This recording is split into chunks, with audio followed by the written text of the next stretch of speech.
This is a C5 Corvette, which is my specialty, and I wanted to share something with you that can cause you massive amounts of problems with your fuel system. This is a component, it's a plug, and it's a double female plug. Let's see if I can remove it with one hand while I hold my phone. Maybe, maybe not. Yeah, I can't. So anyway, this comes from a Racetronics fuel system, and I don't know if they're still using them or not, but it's become a huge point of failure. It's just a female-to-female plug. So you plug your factory fuel plug into it, and then you've got this here, and that plugs into the other end, which is this end here. They use that to trigger a relay and such, and then go back into the fuel pump. The problem is that all they've done here to make a connection is but two female connectors that are designed to be like soldered to something. They fold the legs over, smash them together, and put commercial heat shrink on them with glue.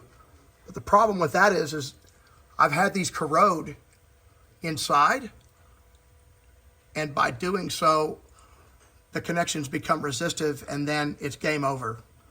They will no longer function properly. They won't trigger the relay. They won't do anything. So troubleshooting that is a bit of a bitch. So if you're troubleshooting a fuel system that has one of these female-to-female connectors, I highly recommend that you verify the voltage on each side of this plug. And the pinout, just in case you're wondering, is looking for the A, B, C, D on this.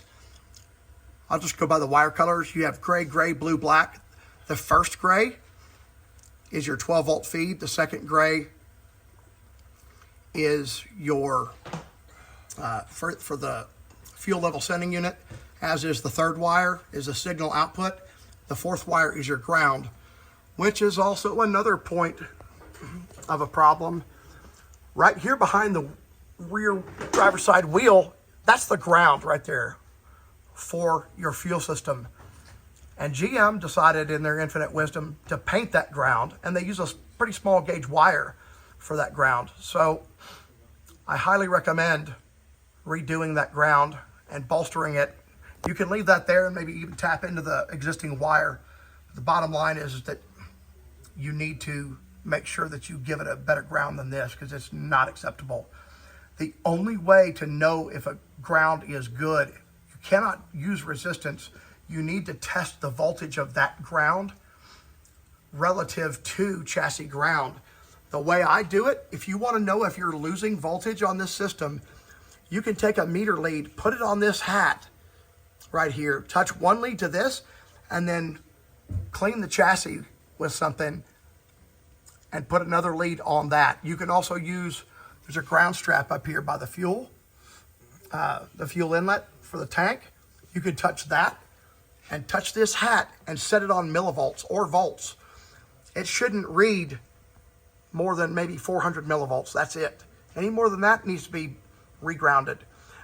You can also, instead of messing with the ground in the harness, you can loosen one of these, brush it clean, and then make a little strap with a ring terminal that goes from here to the chassis and ground it that way. Because inside the hat, the fuel pump, strangely, is grounded to the hat. Even though the hat doesn't have a ground externally, GM grounded the fuel pump assembly to the hat. That serves no purpose when you're going into a plastic tank, but you can make it serve a purpose by making that ground strap and then landing it on the frame. I hope this helps 1 or 1,000 people with their fuel systems and their Corvettes. If you have any questions, just post up a message and I'll do my best to answer it for you. Thanks for watching. Hit the like and subscribe.